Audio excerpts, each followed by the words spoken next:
Hello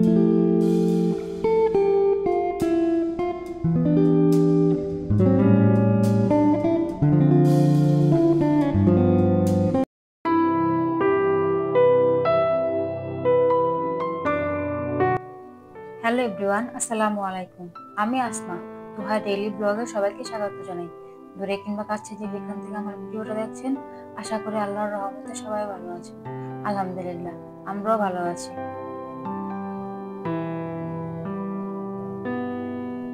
আজকের ভিডিওটা খুব ভোর থেকে শুরু করলাম। আজ অনেক দিন পর মনে হলো কিছুটা খুদের ভাত রান্না করি, তাই আজকে সকাল সকাল ঘুম থেকে উঠে খুদের ভাত রান্না করতে চলে আসলাম। তাই চুলার মধ্যে ডাল আর আলু সিদ্ধ বসিয়ে দিলাম। এটা পোলাওর চালের খুদ। ভাতের চালের খুদের থেকে পোলাওর চালের খুদটা খেতে না খুব ভালো লাগে, আর ফ্লেভারটা খুব সুন্দর আসে।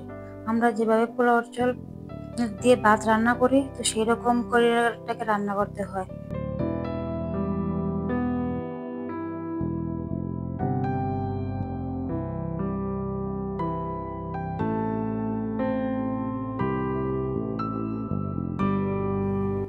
রোজার মধ্যে তো দেখা যায় এত চাল জাতীয় জিনিস খাওয়া হয় না, আর ভর্তা তো খাওয়া হয় না। তাই আজ ভাবলাম কি, রোজা যেহেতু এসে পড়লো, আজ খুদের বউটা রান্না করে খেয়ে নেই। আর ভাবিও বলছিল অনেকদিন ধরে খুদের ভাত রান্না করার কথা, তো আজকে ওনারা ভর্তা করে নিয়ে আসবে। আমি শুধু আলুর ভর্তা আর ডাল ভর্তা করব, আর ভাবি অন্যান্য ভর্তা করে নিয়ে আসবে। সাথে আমার ভাইয়ের বউ কিছু ভর্তা করে নিয়ে আসবে। তো সেই জন্যই ভাবলাম কি আজকে রান্না করেই নেই। আমার ভর্তা খেতে আবার অনেক ভালো লাগে, তবে বানানোর অলসতা না বেশি একটা খাওয়া হয় না। আগে দেখা যেত কি আমার মামাতো বোনরা বানাতো, আর আমরা সবাই মিলে গিয়ে একত্রে সবাই মিলে খেতাম। তো এখন আর যে যার যার সংসারে গিয়ে কাজে কর্মে ব্যস্ত, তো সেরকম যাওয়া হয় না, আর আমারও সেরকম যাওয়া হয় না। তো এখানে আমার খুদের ভাতটা খুব সুন্দর রান্না হয়েছিল, একদম জোরজোরে হয়েছিল। আলহামদুলিল্লাহ, খেতে খুব ভালো লেগেছিল। সাথে ভাবিরা অন্যান্য ভর্তা করে নিয়ে এসেছিল, সাথে অনেক ধরনের ভর্তা ছিল। খেতে অসম্ভব মজা হয়েছিল।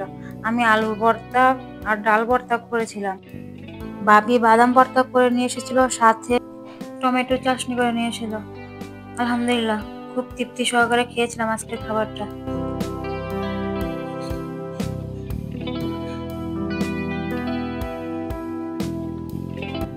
এখন সবার আনা ভর্তাগুলি আমি সুন্দর করে একটা প্লেটে সাজিয়ে রাখি।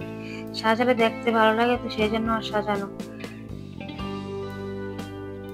সব ভর্তার সাথে ভাবি আবার ওনার গাছের একটা মরিচ নিয়েছিল। অফ ক্যামেরাতে আমরা সকালের নাস্তাটা করে নিলাম, কিন্তু এর মধ্যে আর রেকর্ড করা হয়নি। সবার সামনে ছিলাম তো আর রেকর্ড করা হয়নি।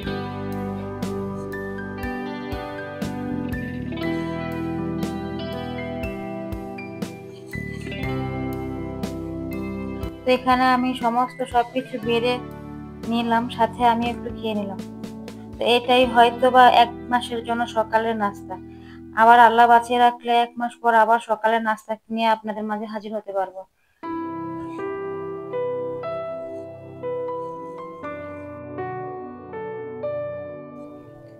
আর একদিন পর যেহেতু রোজা, তো আজ কিছু মশলা করে নেব। রোজার মধ্যে যতটুকু কাজ কমিয়ে রাখা যায়, তো রমজান মাস ইবাদতের মাস। সারা বছর মানুষ যেমনই কাটায় না কেন, রমজান মাসে সবাই একটু ইবাদত বেশি করার চেষ্টা করে। আমিও তার ব্যতিক্রম নেই। সারা বছর যেরকমই যায় না কেন, রমজান মাসে একটু ইবাদত বন্দেগী করার চেষ্টা করি। এই জন্য যতটুকু কাজ সম্ভব হয় রোজার আগে করে রাখার চেষ্টা করছি। তাই প্রতিদিন একটু একটু করে কিছু কিছু কাজ কমিয়ে রাখছি, তবে একদিনে পুরো কাজ শেষ করতে পারিনি। একদিন করে প্রতিদিন সম্পূর্ণ কাজ একটু একটু করে শেষ করে নিলাম। তবে আজকে বাকি অন্যান্য যতটুকু কাজ ছিল, তো সেটুকু করে নেব। আজ মশলা রেডি করে নিব। তো সেই জন্য প্রথমে আমি জিরা আর গরম মরিচ গুলো ভেজে নিলাম। একটু ভেজে নিলে ফ্লেভারটা ভালো আসে, তাই প্রথমে এগুলো আমি ভেজে নিলাম। চুলার সমস্ত কাজ শেষ করে এখন চলে আসলাম ব্লেন্ডার করার জন্য। তো এখানে আমি আগে থেকে মসুর ডাল আর খেসারি ডাল ধুয়ে ভিজিয়ে রেখেছিলাম। যাদের গ্যাসের সমস্যা হয়, ভাজা পোড়া খেলে, তাদের জন্য এই খেসারি ডালটা সাথে মুসুরির ডালটা ভিজিয়ে রাখলে অনেক ভালো হয়, তো গ্যাসের সমস্যা হয় না। তো সেই জন্য আমি সবসময় খেসারি ডালের সাথে মুসুরির ডালটা দিয়ে থাকি। তারপরে এগুলো আমি ধুয়ে কিছুক্ষণের জন্য ভিজিয়ে রেখেছিলাম। এখন আমি এগুলো ব্লেন্ডার করে নেব। তার সাথে আমি আদা রসুনও কেটে রেখেছিলাম। তো এখন সবগুলো মশলা ব্লেন্ড করে নেব।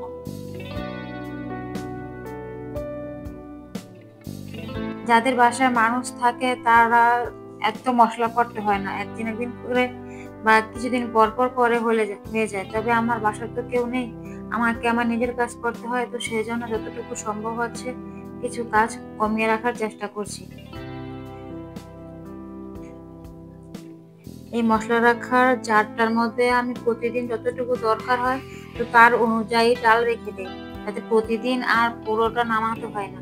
যতটুকু দরকার ততটুকু নামিয়ে নিলে হয়ে যায়। তো সেই জন্য এটার মধ্যে আমি সবসময় রেখে দিই। সাথে এখানে আমি কিছু ছোলাও ভিজে রেখে দিয়েছিলাম, এটা লবণ দিয়ে সিদ্ধ করে নিয়েছি। এখন এই বক্স করে রেখে দেব, যখন দরকার হবে রান্নার জন্য প্রতিদিন সেরকম অনুযায়ী নামিয়ে নেব। এখন পর্যন্ত যারা আমার সাথে আছেন তাদেরকে অসংখ্য ধন্যবাদ। একটি লাইক দিয়ে ভিডিওটা কন্টিনিউ করে যাবেন। আপনি যদি লাইফস্টাইল ব্লগ দেখতে পছন্দ করেন চাইলে আমার চ্যানেলটিকে সাবস্ক্রাইব করে রাখতে পারেন। পাশে থাকা বেল আইকনটি বাজিয়ে দিবেন। আমি ভিডিও ছাড়া মাত্রই আপনার কাছে নোটিফিকেশন পৌঁছে যাবে। আপনি সময় সুযোগ করে দেখে নিতে পারবেন। আর যারা অলরেডি সাবস্ক্রাইব করে দিয়েছেন তাদেরকে অসংখ্য ধন্যবাদ।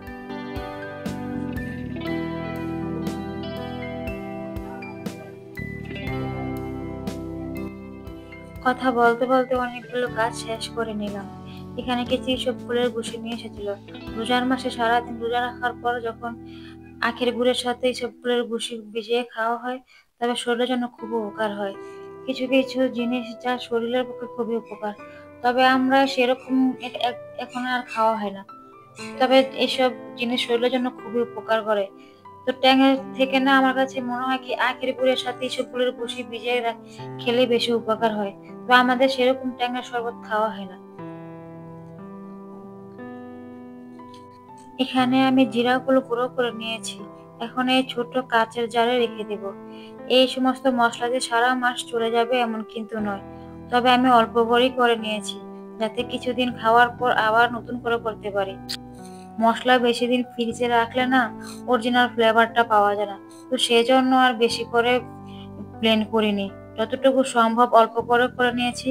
পরে যখন আবার শেষ হয়ে যাবে তখন আবার নামিয়ে ব্লেন্ড করে নেব বা আবার নতুন করে এগুলি মশলা তৈরি করে নেব। তো রোজার মধ্যে যেহেতু আরো কয়েকবার করতে হবে তো সেই জন্য একটু অল্প অল্প করে করে নিলাম।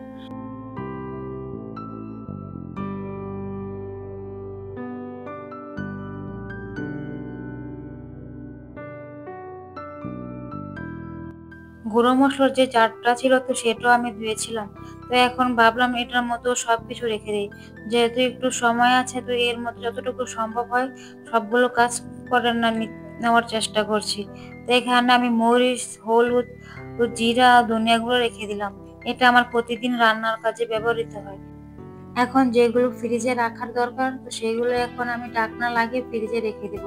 আমার ফ্রিজের অবস্থা খুবই খারাপ, ফ্রিজে রাখার মতো সেরকম কোনো স্পেস নেই। তবে খুব চেষ্টা করে এগুলো এখন ফ্রিজে রাখতে হবে। ফ্রিজে জায়গা নেই বলে এই ছোলা আর এই ডালটা আমি খুব অল্প করে রেডি করে নিয়েছি, কারণ ফ্রিজে তো রাখতে হবে। তবে জায়গা নাই বলে বেশি আর রেডি করতে পারিনি, তাই খুব অল্প করে রেডি করে নিলাম যাতে যতটুকু সম্ভব এগুলো ফ্রিজে রেখে 2-3 দিন বা যতদিন খাবার খেতে পারি।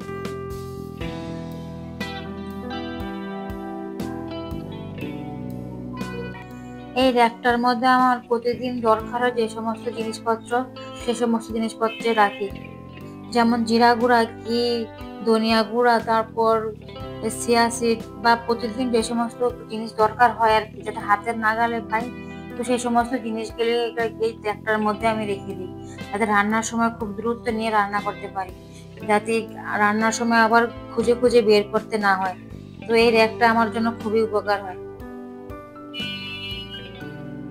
এই যে বললাম আমার ফ্রিজের অবস্থা দেখুন, পুরো ফ্রিজ এখন ওভারলোড হয়ে আছে, রাখার মতন সেরকম কোনো স্পেস নেই। তবে কিছু কিছু জিনিস যেগুলো নর্মালি রাখা যাবে তো সেগুলো এখন বের করে করে এই আমার ছোলা আর ডালগুলো রেখে দিলাম।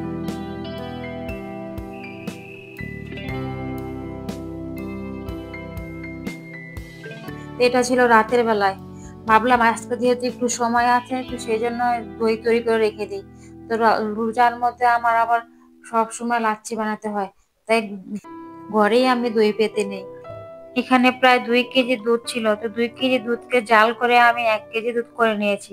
এখন একটি কাপ দই নিয়েছিলাম, খুব ভালো করে দুধের সাথে মিক্স করে এখন এটাকে আমি দই মেকারে দিয়ে দিব। এই দই মেকারটা আমি আরো প্রায় 3 থেকে 4 বছর আগে নিয়েছিলাম। সারা বছরের তুলনায় রমজান মাসে দই মেকারটা একটু বেশি কাজে লাগে, কারণ আমি সব সময় সপ্তাহে সপ্তাহে দেখা যায় কি দই পাততে হয়।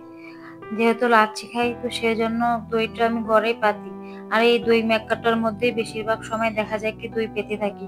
আর দইগুলো মাশাআল্লাহ খুব সুন্দর হয়। এখন প্রায় রাত 11টা বাজে, তো এখন দইটা পেতে দেব। প্রায় সকালের দিকে দেখা যাবে কি দইটা পুরো সম্পূর্ণ হয়ে গেছে। আর দোকানের কিনা দইয়ের থেকে বাসায় পাতা দইটা খুব সুন্দর হয়।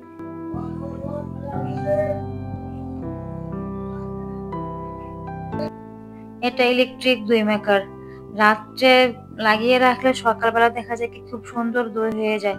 তো এই যে এখন চলে আসলাম সকালবেলা, এখন দেখিয়ে দিব দইটা কিরকম জমেছে।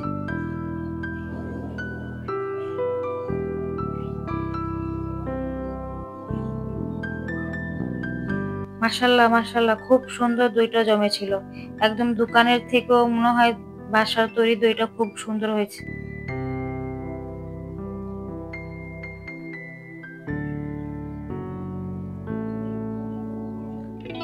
তো আজকের ভিডিও এই পর্যন্তই। সবার সুস্থতা কামনা করে এখানে বিদায় নিয়ে নিচ্ছি। আল্লাহ হাফেজ, আসসালামু আলাইকুম।